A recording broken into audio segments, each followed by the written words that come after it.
नमस्कार दोस्तों। दुनिया का सबसे ताकतवर देश अमेरिका के प्रेसिडेंट जो बाइडेन ने घोषणा की है कि वो इस साल अपने सारे रासायनिक हथियार नष्ट कर देंगे। जो बाइडेन की घोषणा रसिया और चाइना के एक ज्वाइंट स्टेटमेंट के बाद हुई, जिसमें दोनों देशों ने अमेरिका को रासायनिक हथियार रखने को लेकर निशाना साधा। अमेरिकी सत्ता के केंद्र व्हाइट हाउस ने अब कहा है कि अगले हफ्ते अमेरिका और रासायनिक हथियार सम्मेलन के सदस्य एक कॉन्फ्रेंस के लिए एकत्रित होंगे। वहां दुनिया को रासायनिक हथियारों से मुक्त दिलाने पर चर्चा की जाएगी। व्हाइट हाउस के एक बयान में कहा गया है कि हम रासायनिक हथियारों को नष्ट करने का वादा करते हुए दुनिया को एक उदाहरण देना चाहते हैं। अमेरिका इस तरह के खतरनाक हथियारों को कभी नहीं रखेगा और इन्हें इकट्ठा करने का हमेशा विरोध करता रहेगा। और दूसरे देशों को भी रासायनिक हथियार सम्मेलन के साथ काम करने के लिए आगे आना चाहिए।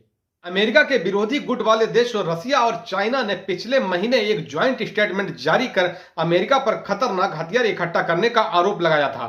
उनके स्टेटमेंट में कहा गया था कि अमेरिका रासायनिक हथियार सम्मेलन का अकेला सदस्य है जिसने अपने रासायनिक हथियारों को खत्म नहीं किया है। इससे पहले रूस ने फरवरी 2022 में जब यूक्रेन के खिलाफ स्पेशल मिलिट्री ऑपरेशन लॉन्च करने का ऐलान किया था, तो भी अमेरिका और यूक्रेन पर रासायनिक हथियार डेवलप करने के आरोप लगाए गए थे।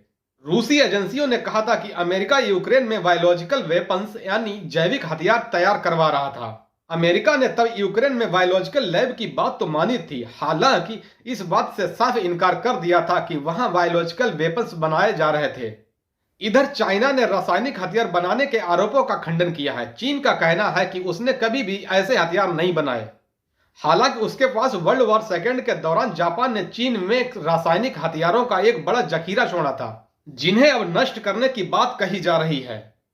तो आइए दोस्तों जानते हैं इस वीडियो के माध्यम से जैविक हथियारों और रासायनिक हथियारों के बारे में। दोस्तों, रासायनिक हथियार एक ऐसा रसायन है जिसका उपयोग अपने जहरीले गुणों के माध्यम से जानबूझकर मौत या नुकसान पहुंचाने के लिए किया जाता है। इन हथियारों को गैस या तरल किसी भी रूप में इस्तेमाल किया जा सकता है। इसकी फैलने की गति बहुत तेज होती है, इसीलिए यह कुछ मिनटों में ही हजारों जानें ले सकता है। रासायनिक हथियारों का भंडार पृथ्वी पर जिंदगी को कई बार खत्म कर सकता है। रासायनिक हथियारों में विषैली गैसें, ठोस या तरल पदार्थ होने के कारण जब इसे पर्यावरण में छोड़ा जाता है तो यह हमारे शरीर को काफी नुकसान पहुंचाता है।